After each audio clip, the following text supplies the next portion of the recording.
It's very dire, and it's been dire for roughly a decade. It's just that we've had a perfect storm of incidents where, well, one being Trump winning not just the presidency, but the Republicans taking all levels of the US government, putting incredible pressure on our government. So, our border's been incredibly porous and neglected for about a decade. And unfortunately, we have 2 months to try to put some stop gaps in place. I'm not sure how we're going to do it. Right. What could that be? What kinds of steps need to be taken? Well, I think the premiers of Quebec, Ontario, and Alberta have raised some valid solutions. One, using provincial policing services to address those stop gaps. We do need to start deploying technologies. I mean, we could perhaps borrow some of the drones or other technologies used by the Americans, but we need to start collecting bio identity markers from foreigners who are living in Canada or seeking entry to Canada. We have to take immigration seriously. We need to realize that we have an issue of terrorism, and we've allowed importation of extremist views, and that is the largest threat to the Americans from us.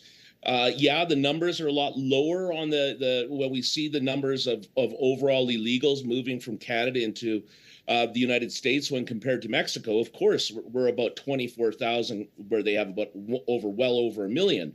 But of those coming from Canada into the United States, we've seen Mohammed Khan, who was a foreign student living in Canada, who was about to go to the United States to do a mass killing of Jewish New Yorkers.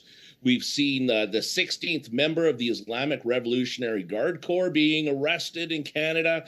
We see, we've seen over 1,100 suspected terrorists being stopped going into the United States, compared to 200 from Mexico over the last 3 years.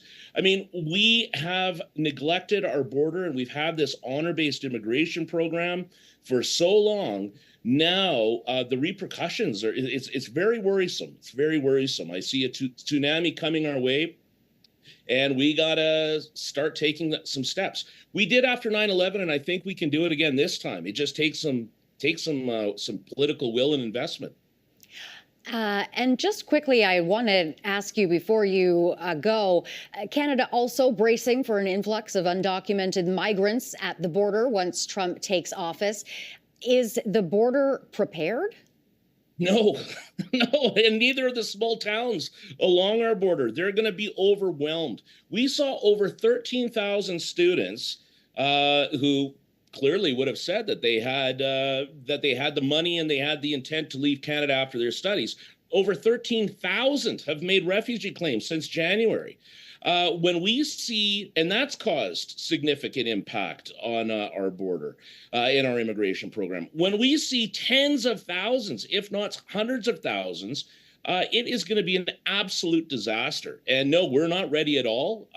We've ignored this for 10 years, and now we're going to find out what ignoring a major program results in. And having the RCMP and CBSA and all these different departments, immigration, we need one agency responsible, sooner than later. And we have to come to terms with the fact that we can't have an open, honor-based immigration program and border. We need to take our sovereignty seriously, and we're not, and we haven't for a decade. We will have to leave it there. That is our time. Very interesting, Kelly. Great speaking with you today. Thanks for this. Thanks for having me.